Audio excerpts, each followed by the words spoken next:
Online സാമ്പത്തിക തട്ടിപ്പ് കേസിൽ കുറുപ്പംപടി SHOയുടെ പങ്കും വിജിലൻസ് അന്വേഷിക്കും. SHO ഡ്യൂട്ടിയിലുണ്ടായിരുന്ന സമയത്തായിരുന്നു തട്ടിപ്പ്. വകുപ്പുതല അന്വേഷണത്തിന് ശേഷം പോലീസുകാർക്കെതിരെ കൂടുതൽ നടപടിയുണ്ടാകും. SI അബ്ദുൾ റൌഫിനെയും 3 സിവിൽ പോലീസ് ഓഫീസർമാരെയും കഴിഞ്ഞ ദിവസം സസ്പെൻഡ് ചെയ്തിരുന്നു.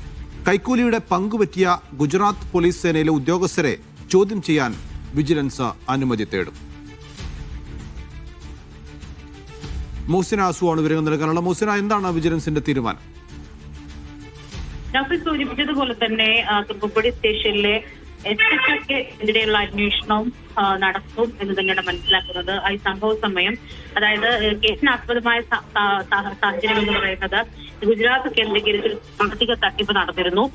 ഈ തട്ടിപ്പുമായി ബന്ധപ്പെട്ട് ഗുജറാത്ത് പോലീസ് കുറുപ്പംപടി സ്റ്റേഷനിലെത്തി അവിടുത്തെ പോലീസുകാരോട് സഹായം തേടിയിരുന്നു. അപ്പോൾ ഈ കുറുപ്പംപടി സ്റ്റേഷനിലെ ഉദ്യോഗസ്ഥർ പ്രതികളെ കണ്ടെത്തുകയും ചെയ്തു. പക്ഷേ ഈ കേസിൽ നിന്ന് ഒഴിവാക്കാൻ വേണ്ടി 6 ലക്ഷം രൂപയാണ് ഈ കൈക്കൂലിയായി കൈപ്പറ്റിയതെന്നാണ് കണ്ടെത്തിയിരിക്കുന്നത്. കഴിഞ്ഞ ദിവസം വിജിലൻസ് പോലീസ് സ്റ്റേഷൻ വലിയ രീതിയിൽ പരിശോധനയും ഒക്കെ തന്നെ നടത്തിയിരുന്നതിന് പിന്നാലെ 4 പോലീസ് ഉദ്യോഗസ്ഥർക്കും CPO, അതുപോലെ തന്നെ ഒരു ഗ്രേഡ് SHO, ഗ്രേഡ് SI തുടങ്ങിയ ആളുകൾക്കൊക്കെ 4 പേർക്ക് സസ്പെൻഷനും തന്നെ നൽകുന്ന ഒരു സാഹചര്യം ഉണ്ടായിരുന്നു. പക്ഷെ ഈ സമയത്ത്, അതായത് ഈ പൈസ കൈപ്പറ്റിയത് നടക്കുള്ള സമയത്ത് SHO അന്ന് സ്റ്റേഷനിൽ ഉണ്ടായിരുന്നു. അദ്ദേഹത്തിന് ഇക്കാര്യങ്ങൾ അറിയാമായിരുന്നു എന്നൊരു സംശയം പോലീസിനുണ്ട്, വിജിലൻസിനുണ്ട്. അതുകൊണ്ട് തന്നെയാണ് ഇതുമായി ബന്ധപ്പെട്ട അന്വേഷണത്തിൽ SHOയുടെ പങ്ക് എന്താണ് എന്നുള്ള കാര്യം അന്വേഷിക്കാൻ തീരുമാനിച്ചത്.